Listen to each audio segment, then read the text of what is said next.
Buenos días amigos, aquí Radio Libertad Constituyente. Soy Juanjo Charro, hoy es sábado 13 de mayo de 2017 y me acompaña en el estudio de Somos Aguas José Ramón Álvarez Laína. Buenos días, José Ramón. Buenos días. Y estamos en conexión desde Varsovia con nuestro corresponsal, José María Alonso. Buenos días, José María. Buenos días, Juanjo y José Ramón. Buenos días, Juanjo. Buenos días, José Ramón. Vamos a comenzar con la emisión de Radio Libertad Constituyente y vamos a trabajar sobre la aportación fundamental de José María Alonso, nuestro enviado en Varsovia y nuestro delegado en Varsovia. La intención es trabajar hoy sobre el asunto de la Unión Europea que se encuentra en un impasse desde comienzos de 2000, cuando el proyecto para la aprobación de una constitución para Europa fracasó, cuando el referéndum de aprobación fue rechazado en varios Estados miembros, entre otros Holanda. Nuestra idea es utilizar el conocimiento que tiene nuestro compañero José María Alonso para debatir asuntos relativos a la Unión Europea y a la idea que la Unión Europea maneja entre las nociones de territorialidad y las nociones de Estado y de forma de construir el Estado y de forma de construir el derecho. Y para comentar estos temas de manera general vamos a repasar lo que ocurre en la Unión Europea al occidente y al oriente, lo que ha ocurrido recientemente en Francia, y las recientes elecciones francesas son también una buena excusa para tratar estos temas. Vamos a comentar cómo se vive la salida del Reino Unido de la Unión Europea y después vamos a pasar a hablar del este europeo, de la situación del este europeo, de la forma de integración del este europeo en el proyecto general de la Unión Europea, y vamos a prestar atención más específica a los estados de Polonia y de Ucrania, que no está relacionada de la misma manera con el proyecto de la Unión Europea, pero que es objeto de atención tanto de parte de la Unión Europea como de los Estados Unidos como de la Federación Rusa, que comparten intereses de tipo geoestratégico obvios en la región. Más allá, intentaremos comentar algo sobre Oriente Próximo, Siria, Turquía o sobre los recientes acontecimientos en los Estados Unidos de América que han llamado la atención de todo el mundo cuando el presidente Donald Trump ha decidido destituir al director del FBI. Entonces, José María, si te parece, comenzamos a trabajar hablando del occidente europeo y de los últimos acontecimientos que han llamado la atención en países como Francia o el Reino Unido, las elecciones francesas y el Brexit. Sí, me parece muy bien. El enfoque que has dado, José Ramón, me parece correcto. Creo que, vamos a intentar en poco tiempo abarcar una situación general, no solamente en Europa, sino a nivel geopolítico mundial. No va a dar tiempo a profundizar ni a especializar ningún comentario de manera muy específica, pero sí, comenzando por la preocupación que hay en Europa por el Brexit. Yo ayer ya comentaba fuera de antena que estuve leyendo el New York Times, una edición en papel, y el New York Times es básicamente Brexit y Donald Trump. Entonces, sí, en Europa ya se sabe que hay ciertas opciones sobre el Brexit. Se especula con un Brexit duro, un Brexit blando y un Brexit medio. Entonces, todas las instituciones se están preparando, las grandes empresas, la oligarquía financiera que opera en Londres, pues está preparando para deslocalizar muchísimos puestos de trabajo a partes de Europa.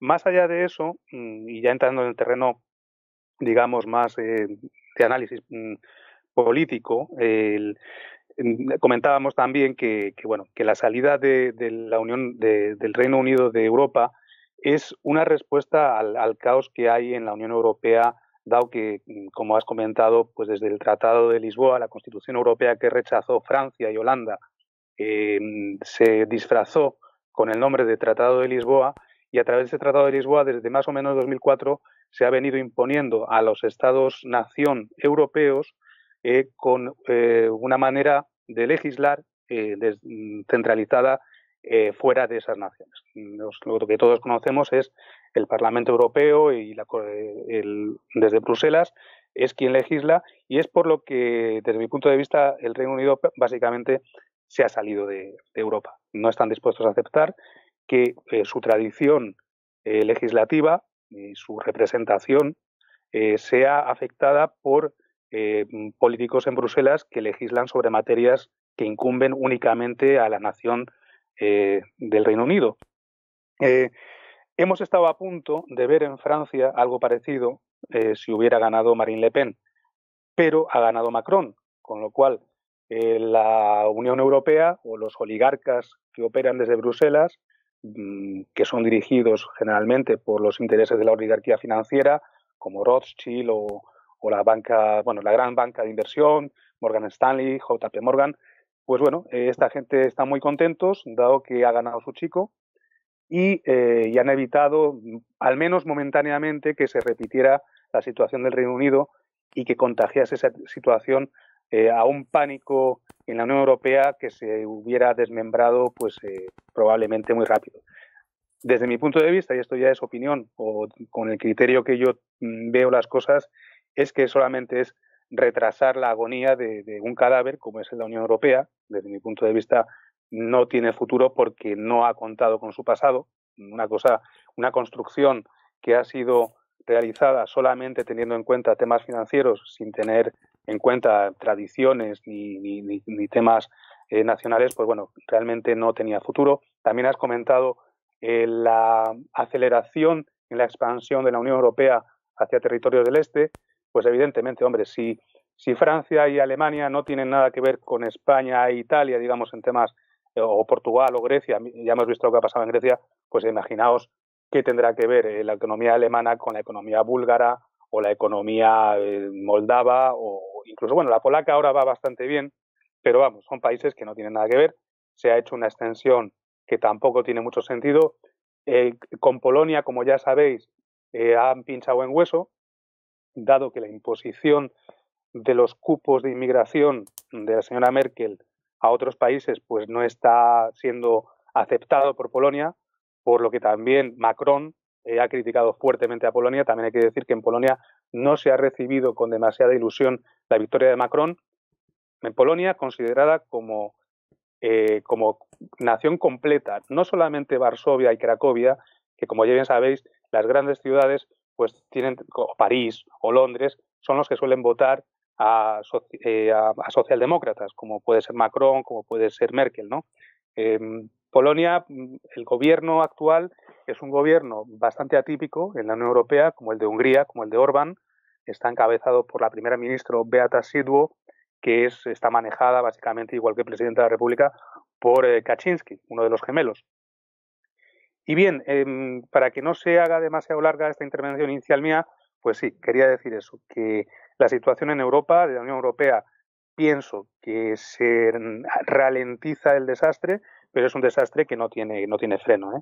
Y ya, pues no sé si queréis un poco más tarde podemos analizar por qué ese desastre no tiene freno o cuáles son los hechos que no han tenido en cuenta la construcción europea y por los cuales la Unión Europea como ente económico, ni siquiera como ente económico está funcionando bien, imaginaos como ente político.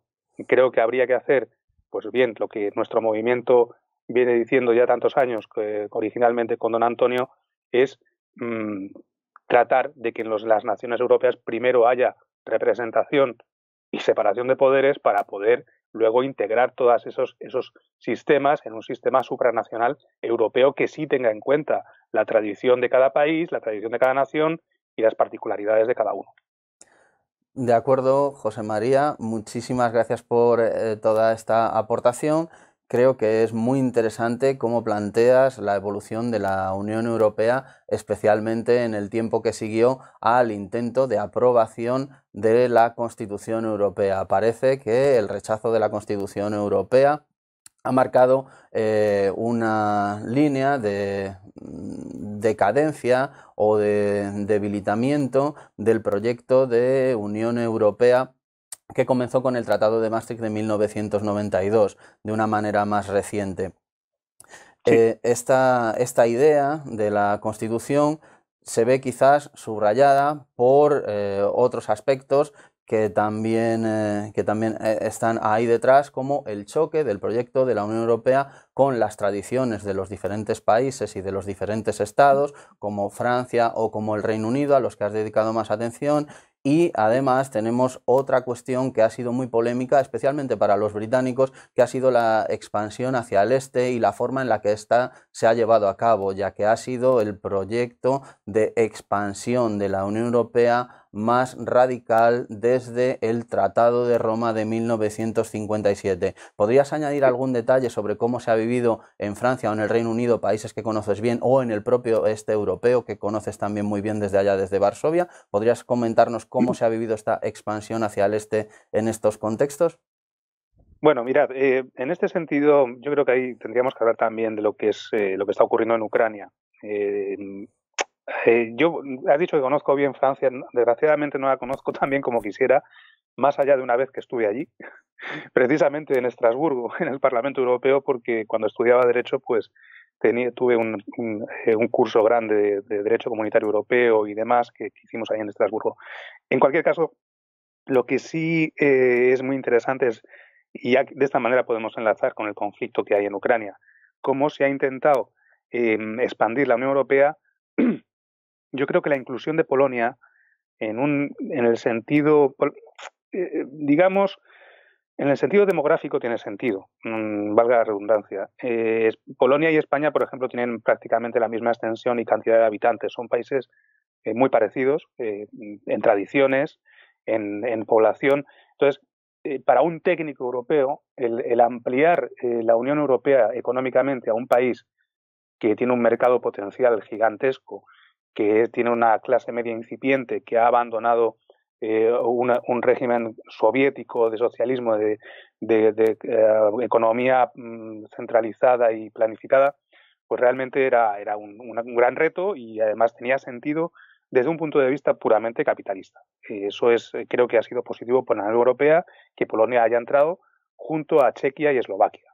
Son dos países que sí tienen tradiciones y muy, muy europeas y tiene mucho sentido integrarlos. Prometerle a Ucrania, como se le ha prometido, que iba a formar parte de la Unión Europea, sabiendo, como se sabe por las personas que tienen cierta cultura, que Ucrania es un país que ha sido, digamos, unificado con Rusia toda su historia. De hecho, Ucrania es un país que tiene una historia muy corta y ya lo hemos en los programas anteriores con don Antonio siempre hemos comentado lo mismo. Desde que Crimea volvió a Rusia, porque Crimea siempre ha pertenecido a Rusia, vamos, desde la zarina Catalina y todas las invasiones turcas, toda aquella historia que contábamos en los programas de radio, lo que hoy en día vemos en el mapa, que es Ucrania, no existía hace 150 años. Igual que lo que vemos hoy el día en el mapa de Polonia, la Polonia de hoy no es la Polonia histórica, está corrida hacia el este, hacia el oeste, está corrida hacia Alemania. A los territorios polacos, que hoy son polacos, como son Szczecin, Wrocław, que era la antigua alemana Breslau, Poznan, que era la antigua alemana Posen, todo eso era Alemania. Pues todo eso que se ha ganado hacia el oeste y que, como digo, tiene sentido incluir en la Unión Europea, se ha perdido por parte de Polonia hacia el este, hacia oriente.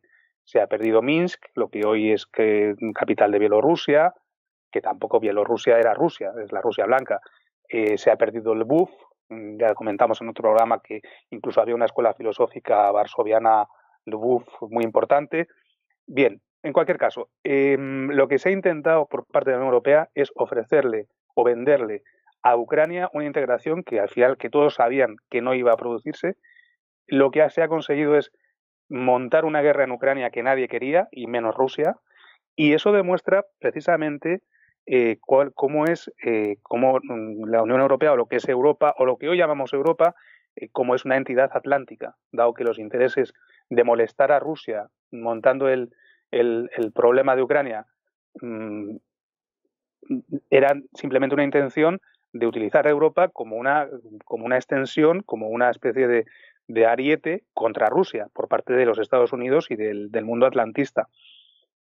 ¿Qué puedo decir al respecto? Pues mira, siendo Europa, una Unión Europea que no tiene ni siquiera un ejército propio, que no tiene, que está invadida por Estados Unidos. Ayer mismo leí en el periódico que vienen otros 6.000 soldados estadounidenses a Poznan, a Polonia. Esta manera que tiene Europa de permitir que el bloque atlántico, del cual además ahora mismo, fijaos, es que se ha salido Inglaterra. Inglaterra es puro bloque atlántico. O sea, por una parte se sale el Reino Unido, que está integrado en la Alianza Atlántica.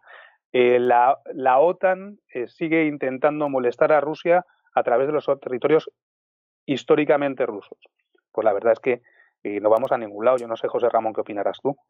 Bien, me parece muy interesante todo esto que aportas en relación a la situación del este de Europa y en relación a cómo una parte del este de Europa ha sido guiado hacia una integración regional en el proyecto de la Unión Europea, y parece evidente que la Unión Europea no es nada parecido a un Estado moderno, a un Estado westfaliano, sino que de alguna manera se comporta de manera imperial, en el sentido de que no reconoce fronteras fijas, y en este sentido su ampliación hacia el este de Europa obedece a ciertos intereses que ocasionalmente han podido enfrentar los intereses del Reino Unido con los intereses alemanes, mientras que, Sí. por otra parte, evidentemente, como tú muy bien subrayas, esta expansión hacia el este del proyecto de la Unión Europea también entra en conflicto con la política exterior, no solo de los países miembros de la Unión Europea, sino también y muy especialmente de los Estados Unidos de América y de la Federación Rusa.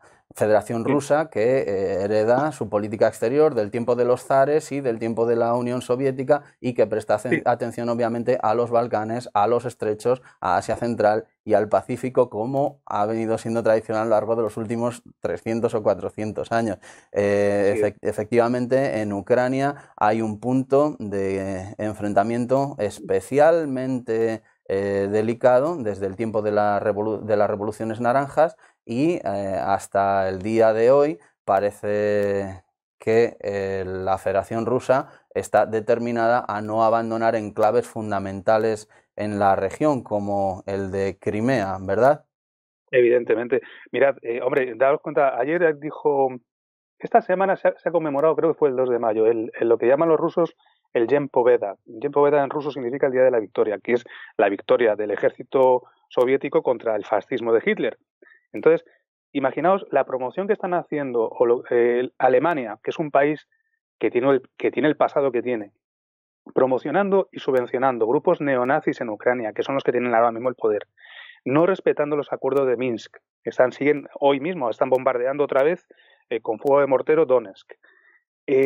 Han promocionado también en los estados bálticos, Estonia, Letonia y Lituania, joder, es que se están haciendo desfiles de las SS. Entonces, todo eso está animado, permitido, promocionado por la Unión Europea, que es quien financia esas cosas.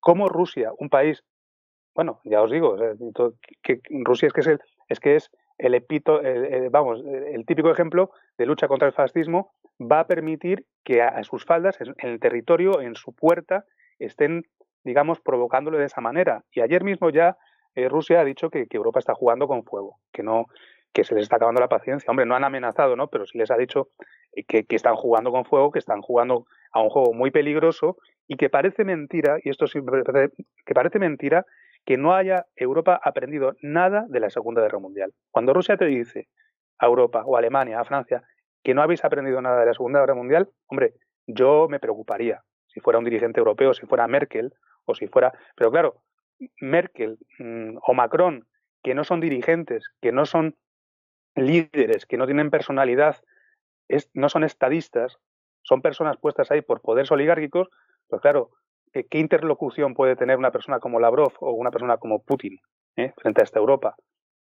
Yo creo que estamos en un momento muy peligroso. Europa, como ya hemos comentado antes, bueno, pues sí, luchó contra el fascismo, contra el comunismo, y ahora está dominada por el atlantismo, ¿no? que es asimétrico, claro, que Estados Unidos impone a Europa una visión estratégica que la excluye a la misma Europa de las cuestiones geopolíticas. O sea, que Europa no tiene nada que decir ni en Mediterráneo, ni en Europa Oriental, ni en Oriente Medio, y bueno, ya yendo a Eurasia todavía menos. Entonces, en la política es que lo que es bueno para Estados Unidos es bueno para Europa.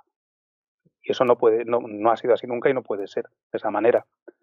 Bueno, luego eso también tiene un trasfondo también cultural o sociocultural, psicológico muy importante, porque, claro, Europa arrastra complejos desde la Segunda Guerra Mundial, por no hablar de la organización política, claro, de los sistemas que no hay, que son regímenes, ¿no? Como ya sabemos. Entonces,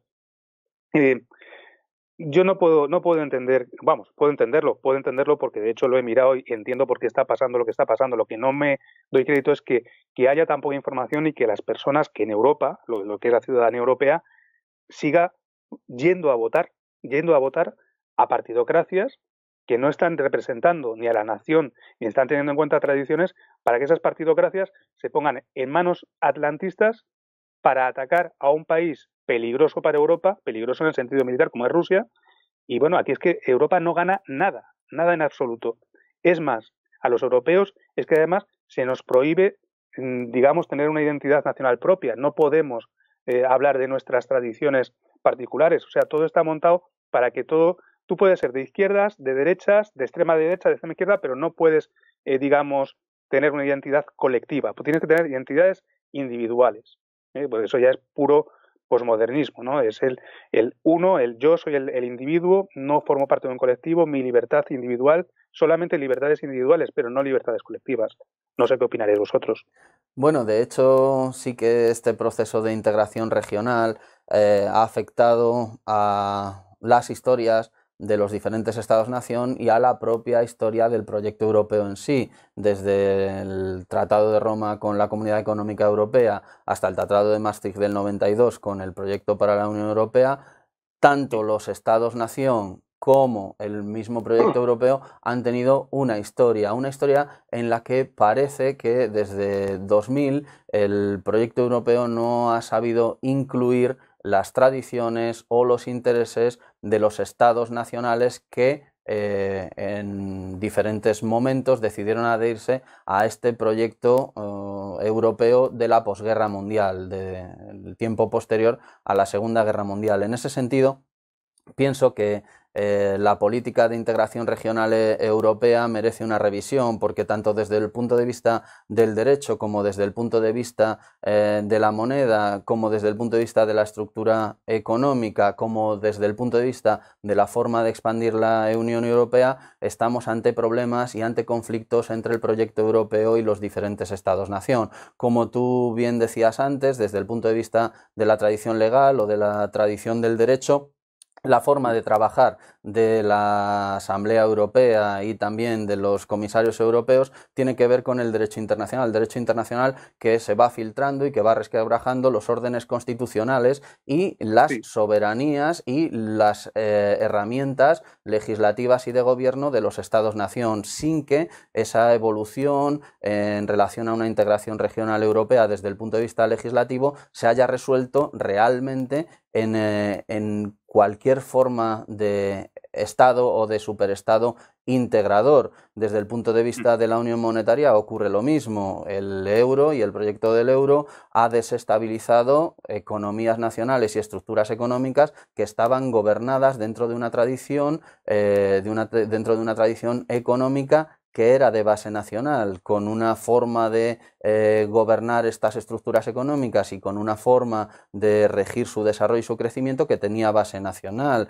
Cuando hablamos de la expansión de Europa hacia el este, o cuando hablamos de la expansión de la Unión Europea o del proyecto europeo hacia el este, estamos ante el mismo tipo de conflicto, porque realmente la Unión Europea no está incluyendo las aspiraciones de los estados que forman parte de ella. En el caso del Reino Unido, desde luego, la expansión tan rápida hacia el este supone un desequilibrio en cuanto a los intereses políticos, pero también un desequilibrio en relación a los intereses económicos. Lo mismo ocurre con Portugal o con España, que son países que ven desplazarse el centro logístico y el centro económico de la Unión Europea miles de kilómetros hacia el este. Todos estos asuntos parece que no están siendo tratados de una manera excesivamente clara ni excesivamente racional. No sé cómo puedes decir tú, José María, que esto se vive no desde la parte occidental del proyecto europeo, sino desde la parte oriental, desde países como Polonia o Ucrania, que tú vienes estudiando con más detalle en los últimos meses. Sí, mira, lo que has dicho además me parece muy competente, muy coherente. La expansión de la Unión Europea, tanto hacia el sur, España, Portugal, Grecia, como hacia el este, Polonia y Rumanía y demás, obedece exclusivamente a los intereses franco-alemanes. Por ponerte un ejemplo, la eliminación en España de Altos Hornos, Sagunto, la eliminación de astilleros, la limitación en la producción láctea, o sea, todos esos factores simplemente era decir a España y también a Polonia le está pasando ahora, mira, vosotros no podéis producir. Vosotros tenéis una tradición, una economía organizada de una manera que lo que vamos a hacer es, vais a dejar de producir esto o vais a producir hasta aquí, porque si producís más, nos hacéis la competencia a Francia y a Alemania, que somos los que tenemos que producir, y a cambio, para que no os pase nada, lo que vamos a hacer es daros euros. En el caso de Polonia, cambiarlos a zlotys. Entonces, en España, por ejemplo, lo vimos claramente. Toda la eliminación, todo lo que es Andalucía, la gente que está cobrando los ERES sin trabajar, ese dinero no es español, ese dinero viene de Alemania. Y el dinero que, por ejemplo, yo cuando vine aquí hace 12 años, 13 años, a Polonia, joder, es que ibas a salir de la ciudad y era como el siglo XIX. Bueno, pues ahora, pero era como el siglo XIX, pero la gente tenía 50 vacas, y no les faltaba de nada. Y tenían 50 vacas, comían toda la familia, tenían 10 hijos, y ahora mismo ya tienen 12 o 13 vacas, eso sí, van en Audi o en BMW, tienen mejores coches incluso de la ciudad, y ha disminuido digamos, el tener hijos. O sea, lo que está haciendo la Unión Europea, el eje franco-alemán, es destrozar completamente lo que es Europa en el sentido demográfico, en el sentido laboral, en el sentido productivo. La Unión Europea obedece exclusivamente a los intereses franco-alemanes, dirigidos además por los Estados Unidos. Ese es mi criterio. En este sentido, José María, creo que tenemos bastantes puntos de acuerdo. Yo, siguiendo sobre tu discurso, añadiría que desde el punto de vista de la historia y desde el punto de vista de la tradición política o económica de los distintos estados que se han ido adhiriendo al proyecto europeo, tenemos que hacer distinciones importantes. En el sentido de la tradición política, el proyecto europeo incorpora a monarquías parlamentarias o incorporaba a monarquías parlamentarias como la británica o como la holandesa, incorporaba a repúblicas democráticas como la República Francesa e incorporaba también a estados de partidos salidos de la Segunda Guerra Mundial, y dentro de ellos incorporaba asimismo a estados con una estructura corporativa muy clara como el nuestro, como el Estado español. Desde el punto de vista político, esta integración no siempre ha terminado por generar los equilibrios que a todos parece que nos hubiera gustado que generase. Además, desde el punto de vista económico, todos estos estados tenían tradiciones y también ritmos de desarrollo diferentes que el proceso de integración europeo no ha sabido armonizar. En este sentido, el proyecto de integración regional europeo sí que podemos entender que desde el punto de vista de la forma en la que ha ido relacionando recursos, territorio, población, estructura económica y elementos de gobierno, bien económicos o bien políticos, como el euro o como los comisariados, por hablar de algunos en la economía y de otros en la política, hoy sabemos que la relación entre todos estos elementos ha roto las demografías de distintos países y de distintos estados. El caso español, sin ir más lejos, es uno de los más llamativos. Creo que actualmente estamos casi un punto por debajo de la tasa de reemplazo, más o menos en un niño, 1 o un niño, 2 por española, ¿verdad? Sí, por ahí, creo que por ahí andaba. Sí, pero yo creo que prácticamente toda Europa, no hay un país en Europa que tenga una demografía equilibrada. Hasta donde yo sé, tampoco conozco las cifras, pero hasta donde yo sé, estamos todos los países igual. Bueno, ahí también entran las políticas famosas, aquellas de Zapatero de papeles para todos, ¿no? Traer inmigración para suplir esa falta de nacimientos. Lo que pasa es que, claro, bueno, es un tema muy espinoso el de la inmigración, que aquí en Polonia precisamente está teniendo muy mala prédica desde Europa, desde Bruselas, desde Francia, pues porque Polonia ha dicho que no, que aquí no pueden entrar inmigrantes de manera desordenada, como están entrando en Alemania y como están entrando en otros países. Polonia también está siendo muy criticada porque dicen que es que el gobierno de Polonia es racista o es intolerante. Si precisamente Polonia tiene un programa de integración de inmigrantes que es una maravilla, porque precisamente se trata de traer inmigrantes buscándoles previamente dónde van a residir, en qué pueblos van a residir, qué tareas pueden desempeñar, cómo integrarlos, juntarlos con familias, y eso está funcionando, claro, está funcionando con cantidades de inmigrantes limitadas, como racionalmente un país europeo podría admitir. Lo que es una locura, desde mi punto de vista, es lo que están haciendo en Alemania, en Francia, bueno, que es la desaparición total también de las naciones, ¿no? Eso se puede achacar, bueno, es que sí, vamos hacia el multiculturalismo, vamos hacia una integración, bueno, son temas muy espinosos con los cuales, desde mi punto de vista, se debe tener en cuenta no solamente a los pueblos cuantitativamente como individuos, como cantidades, sino cualitativamente, con lo que son, qué tradiciones tienen, qué costumbres tienen. Entonces, para poder integrar culturas en una civilización como la europea, cuya cumbre es el cristianismo, pues hombre, no se puede traer a personas a un barrio como Molenbeek, en Bélgica, que tiene la Sharia en las calles. Son cosas que me parecen completamente es una locura. Bueno, no quería yo tampoco ir por ese camino porque no era el tema, pero en José fin. María, si te parece, hacemos una pequeña pausa, luego ya seguimos con estos temas y volvemos en unos instantes. Perfecto, venga, estamos fuera. Vale. Democracia es separación de los poderes en elecciones separadas. Elegir a personas, no a partidos del Estado. La democracia es la libertad para elegir a los candidatos. La democracia es una forma de gobierno, no es algo gradual. España no es una democracia. Porque la libertad no se otorga, se conquista. Porque la libertad exige ver más allá de la propaganda y de la mentira. Para que tengamos libertad política colectiva, no les votes. Porque la libertad viene en nuestra busca.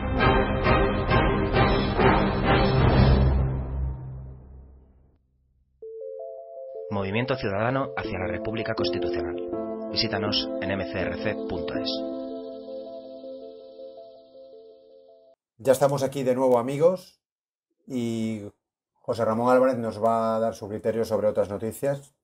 Bien, estábamos comentando aquí, Juan José, José María y yo, el asunto de la Unión Europea y el asunto del proyecto de integración regional que ha liderado la Unión Europea a lo largo de los últimos decenios. Estábamos comentando que esa forma de integrar tradiciones políticas distintas, tradiciones económicas distintas, tradiciones en cuanto a programas de desarrollo que también eran distintas, de norte a sur y de este a oeste en el continente europeo, estábamos diciendo que esta forma de vincular unas cosas con otras o de integrar unas cosas con las otras no había resultado completamente exitosa. Algunos éxitos de la Unión Europea son innegables. Pienso que el principal de ellos es el haber llevado al continente a un tiempo de paz tan prolongado.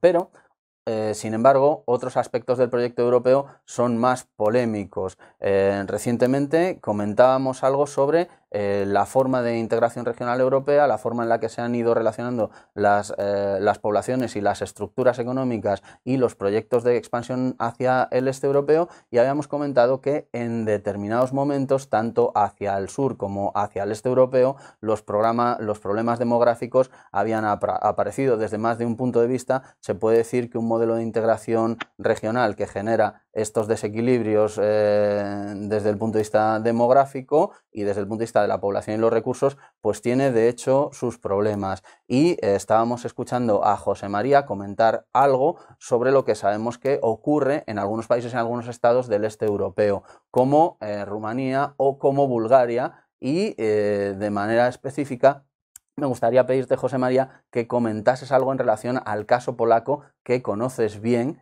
porque llevas allí viviendo años, porque tu mujer es polaca, porque tus hijos son polacos y porque conoces bien este país y esta cultura. Entonces, si es tan amable. Sí, claro. Mira, yo antes de meterme en el tema de Polonia, también quería hacer una puntualización, porque tú has comentado que la Unión Europea, uno de los logros era el haber mantenido una paz en Europa.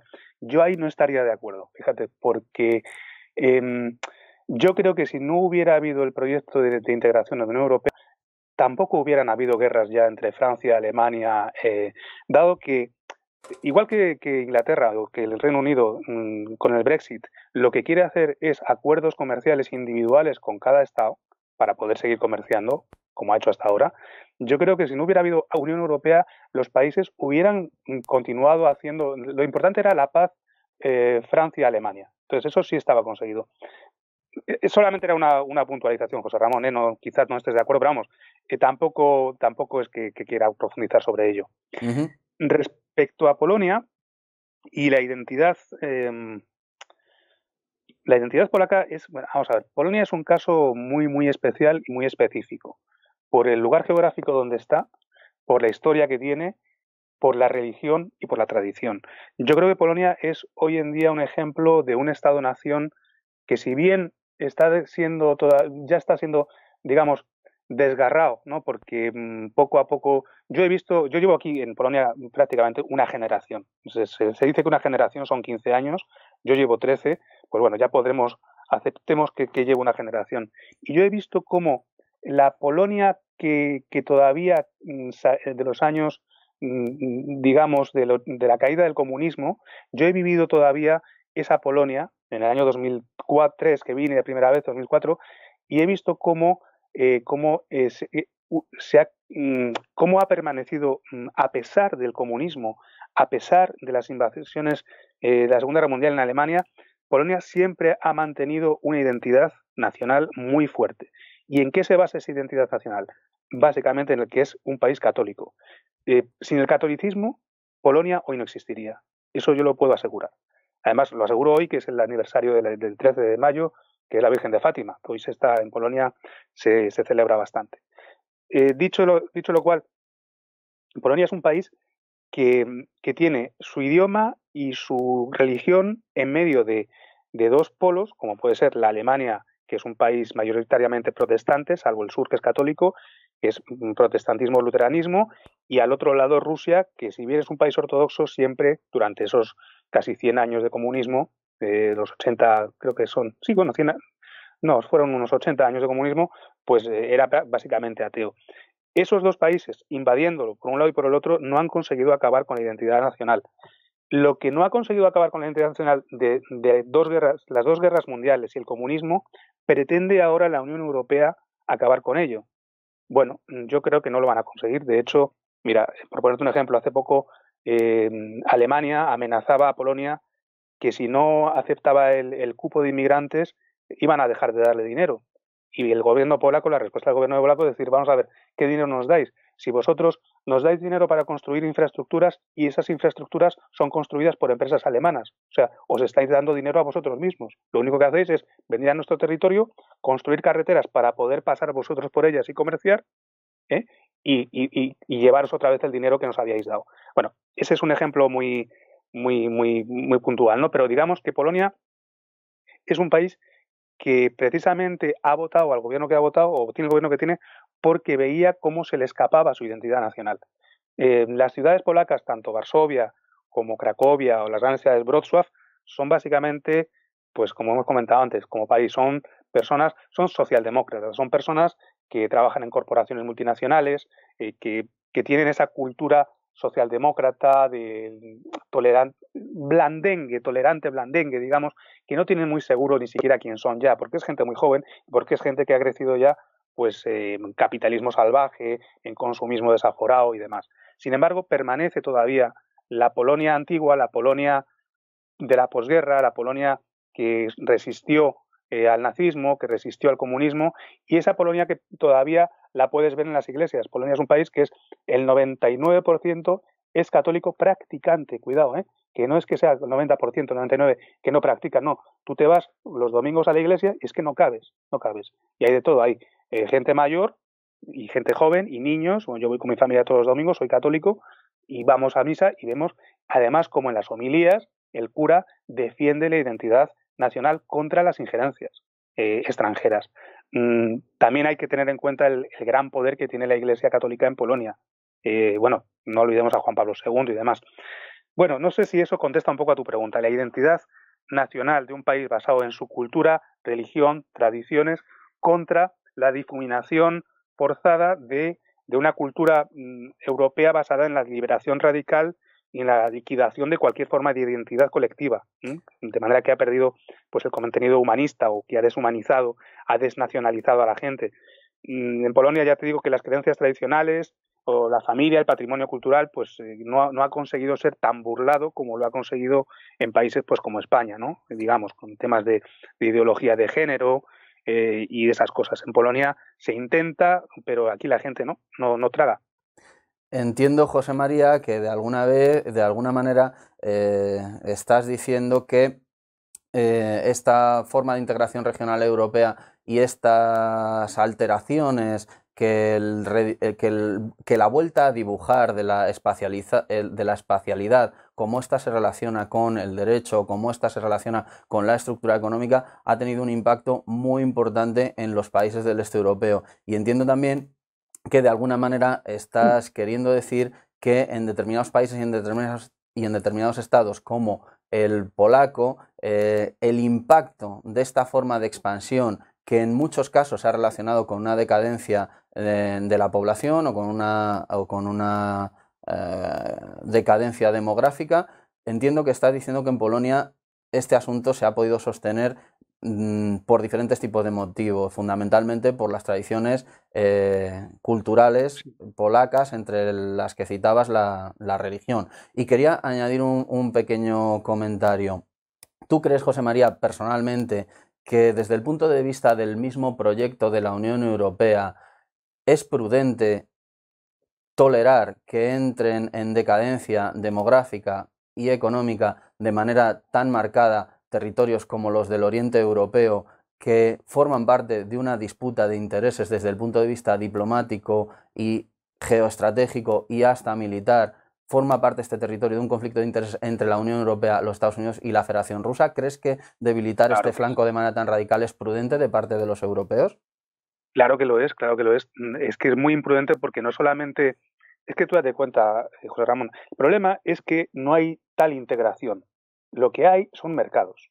Entonces, lo que ha hecho Europa con la excusa de la Unión Europea y todo el tema de la integración, de la hermandad entre los pueblos, el himno, es simplemente para conseguir mercados, para dar salida a la producción exponencial y limitada que tiene lo que conocemos como el capitalismo salvaje y demás. Entonces, mientras Europa del Este sean mercados, pues sí, les van a integrar, les van hasta que les vendan todo y luego pues no sé lo que harán, porque es que es una... y eso lo que ha conseguido precisamente es, para poder venderles todo ese excedente productivo que tienen, pues tienen que crear, además de la oferta, tienen que crear la demanda. ¿Cómo creas la demanda? Pues arrasando a través de los medios de comunicación y de la educación social, a través de poco a poco, como una gota china que te va haciendo el agujero, el necesitas esto, necesitas esto. Yo he visto, ya te digo, o sea, en España, cuando yo vivía en España, yo vi efectivamente que hubo una evolución donde la gente poco a poco, en un periodo largo, iba siendo capaz de tener mayor poder adquisitivo. Lo que ha ocurrido en Polonia es que de la noche a la mañana, no quiero exagerar, vamos, iba a decir una barbaridad, no la voy a decir, se ha pasado a tener 0 a de repente ir en coches de lujo, digamos. Entonces, eso me parece que han forzado, no te estoy diciendo que Polonia sea rica, pero vamos, en Varsovia, ciudades como Varsovia, es que la gente, yo he visto de tener un polonés, que era un coche desvencijado hecho en Polonia, de repente a pasar del polonés al Volkswagen Passat y de repente pasar ya al Audi A4. Es una cosa que ha ido y todo esto en 12 años. Es que es una rapidez que yo no sé a dónde va, sinceramente. Cuando a la vez estás intentando por debajo minar esa identidad, esas tradiciones, pues sí, efectivamente es una imprudencia, porque es que tienes a Rusia, que no está tan boyante, digamos, ¿no? Donde tienes mucha más población, tienes un desequilibrio y además hay una identidad, porque no podemos olvidar tampoco la identidad eslava. Polonia es un pueblo eslavo, igual que lo es Rusia, igual que lo es Ucrania, pues el eslavismo es una hermandad también, ¿eh? El grupo de Visegrado y todo esto hay en la historia ejemplos de, bueno, de lo que era el intento del Intermaris, que era hacer una especie de muro que fuera desde el Báltico hasta el Mediterráneo, incluyendo Polonia, Checoslovaquia, Hungría, todo esto hacia el sur, que era una especie de concentración de países bálticos eslavos para poner un límite entre lo que era el occidente y el oriente, ¿no? Bueno, son muchos temas. Yo tampoco tengo un conocimiento demasiado profundo, pero sí creo que tu pregunta era muy pertinente en el sentido de que es una imprudencia el haber trabajado tanto la eliminación de la identidad nacional en los pueblos europeos y de tratar a, vamos, ya te digo, que es que se lo han cargado todo. Es que ahora mismo el ser europeo es lamentar tus raíces o avergonzarte de tu historia, de tus hechos, de la grandeza de Europa. Hoy ser europeo es odiar la Europa histórica, es despreciar todas las culturas nacionales, bajo la excusa sí, de una unión, de una bandera azul con estrellas amarillas. Pero ¿qué significa eso? Si es solamente mercados, es vender lo que produce Francia y Alemania. Perdona que sea tan radical, pero es que lo veo así. Vale, pues si os parece, hacemos otra pequeña pausa y luego pasamos a hablar ya de Oriente Próximo y eso. Muy bien. Si conoces a don Antonio García Trevijano y escuchas nuestra radio frecuentemente, es importante que te asocies al MCRC. Es el único movimiento que existe en Europa que lucha cada día por la libertad colectiva y deberías formar parte de él. De esta forma disfrutarás de nuestro boletín para asociados con toda la información del movimiento y estarás al día de todas las noticias y eventos que realicemos. Si quieres, puedes colaborar con una cuota voluntaria que puedes pagar de la forma que te resulte más cómoda. Es muy fácil. Entra en www.mcrc.es y rellena la hoja de afiliación. Cada vez somos más y queremos contar contigo. Ya estamos aquí de nuevo, amigos. José Ramón, vamos a empezar a hablar de Oriente Próximo, ¿no? Si no me equivoco. Sí, Juan José, vamos a comenzar a hablar de Oriente Próximo, que de alguna manera es una región no alejada de los Balcanes y también en la esfera del ámbito de interés de la Unión Europea, de los Estados Unidos de América y de la Federación Rusa. Es una región, Oriente Próximo, en la que la crisis del Estado moderno y la crisis del basismo o el socialismo árabe se puede leer de alguna manera conjuntamente. La crisis del Estado moderno en Irak es la crisis del basismo o del socialismo árabe en Irak. Lo mismo se puede decir que ocurre de alguna manera en Siria, territorio que viene siendo asolado desde hace ya algunos años por una guerra civil que enfrenta a diferentes facciones allá. Entonces, José María, tú también has estudiado este caso en particular y puedes añadir aquí cuestiones para que se suscite un pequeño debatito. Sí, yo tampoco lo he mirado muy en profundidad. Lo que está claro es que allí hay un lío, que aquello es una locura. O sea, hay tantísimas facciones ahí metidas, tantos intereses, no solamente, como tú has dicho muy bien, en la crisis de los partidos de Baas, el socialismo árabe, que gestionaba muy bien la religión, dado que los estados, según tengo entendido, se declaraban laicos. Pues hemos pasado del estado laico del Baath pues a una desaparición de estados, a una tribalización quizá, en la cual quedan inexistentes los estados anteriores, porque Irak y Siria pues realmente en este momento no existen. No sé si a lo mejor volverán a existir de nuevo, ¿no? Pero en este momento allí no hay fronteras. Turquía desde el norte pues tiene invadido una parte de Siria. Por otro lado, otra parte del norte de Siria está invadida por los kurdos, que además los kurdos y los turcos ya sabemos que están en guerra entre ellos, internamente en su propio país, dado que todo el oriente de Turquía es kurdo y todo el oeste, el occidente de Turquía es digamos turco, no es kurdo. Bueno, el lío que hay en el norte de Siria es tremendo con kurdos y turcos. Luego te vas al sur y tienes al ejército sirio, o a lo que queda del ejército sirio, siendo apoyado por Rusia, atacando las posiciones del ISIS que está más al sur. Dentro de todo este pandemonium, pues hay ciudades aisladas que están intentando ser reconquistadas, que de repente, pues como ha pasado con Palmira, ¿no? Palmira la invade el ISIS, la reconquistan otra vez, la vuelve a invadir el ISIS, la vuelven a reconquistar. Es una locura.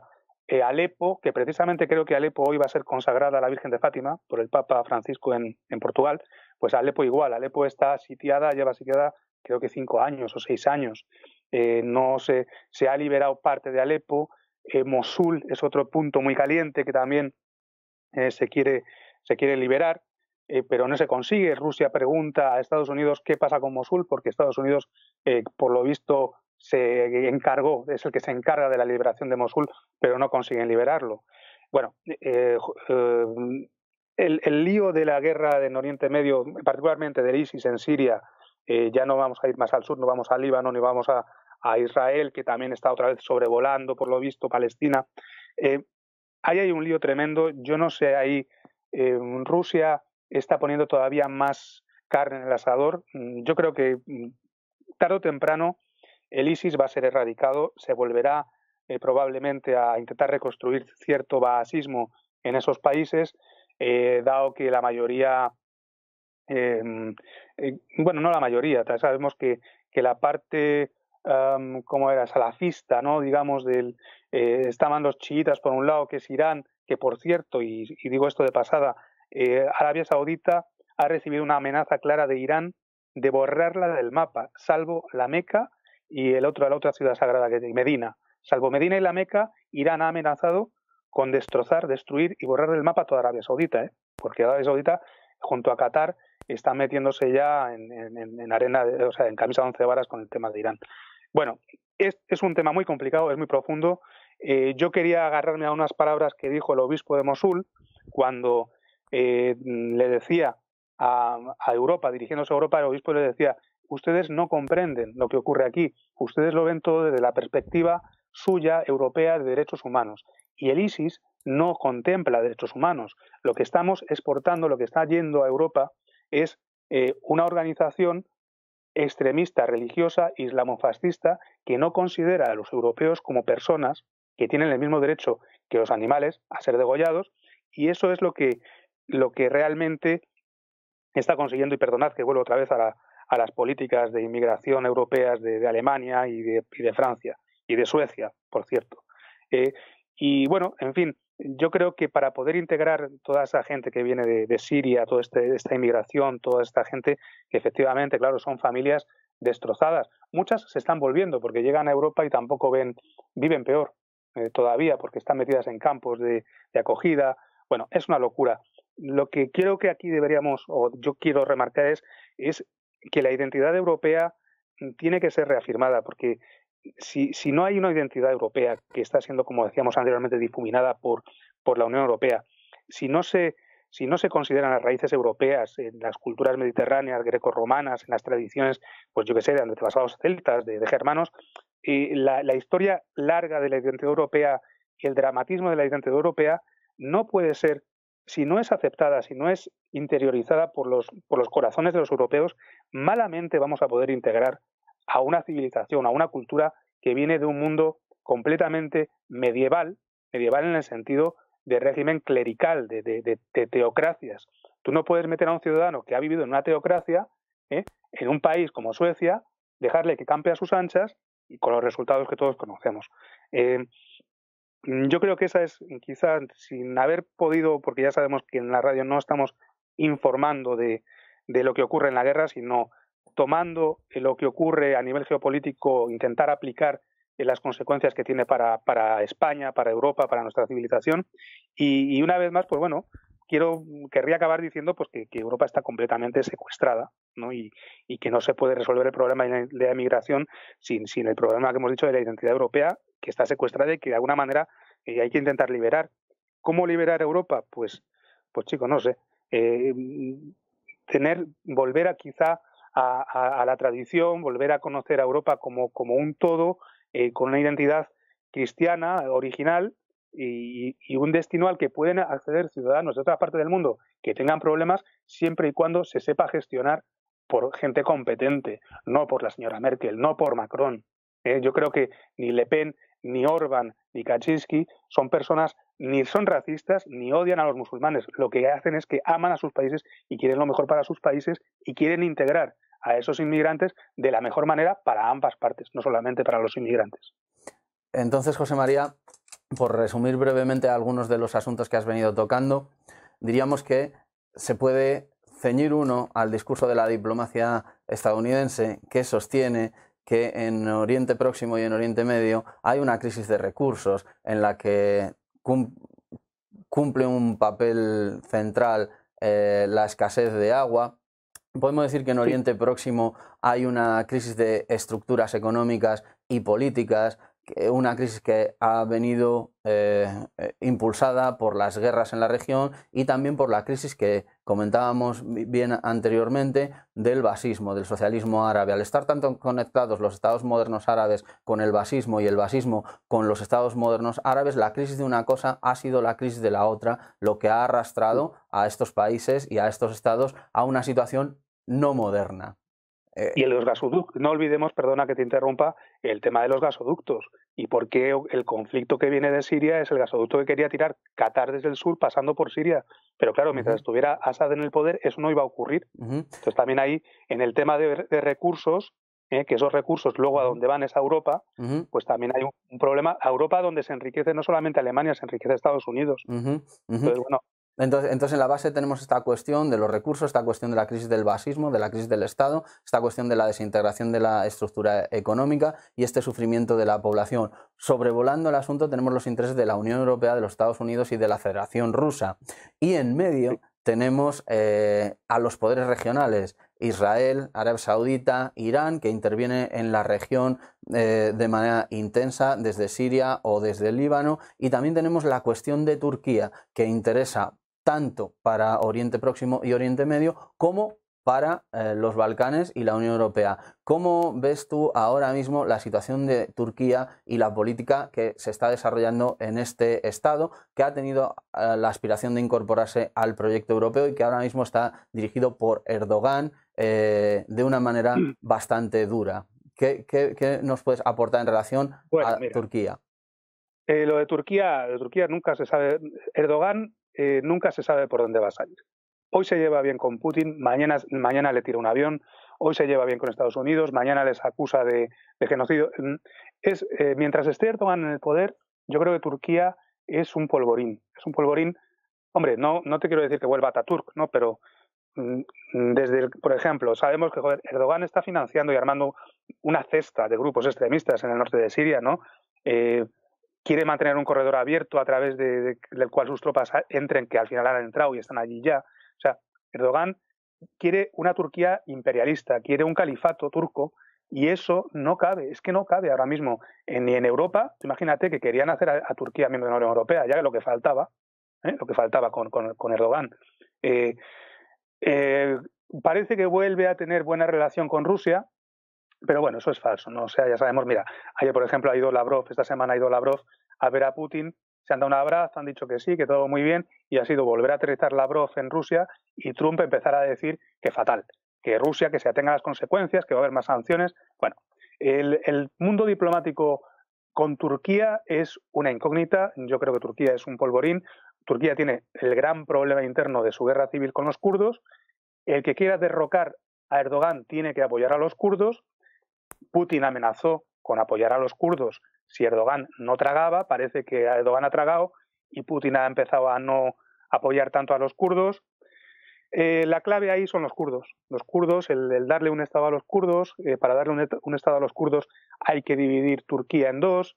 Es un tema muy complicado. Yo no soy competente para analizarlo porque no conozco la realidad turca bien, pero bueno, lo único que sé es que el turco que se precie se va de Turquía en cuanto puede, porque si se queda lo meten a una mili obligatoria y lo mandan a Siria. José María, y esta crisis de población y recursos que por diferentes motivos vemos también en Oriente Próximo, en Oriente Medio y en Asia Central, y que libera población que pasa por Turquía, ¿en qué situación pone las relaciones de Turquía con la propia Unión Europea? ¿Crees que Turquía está siendo honesta en cuanto a la circulación de estas personas en movimiento, de estos refugiados, o crees que está presionando en exceso a la Unión Europea y, en su caso, con qué fines te parece que puede hacer esto? Pues sí, yo creo que además has dado en el clavo. O sea, Turquía es quien inyecta más o menos inmigrantes a Europa según Europa se comporte. O sea, además lo ha dicho claramente, creo que incluso lo dijo Erdogan.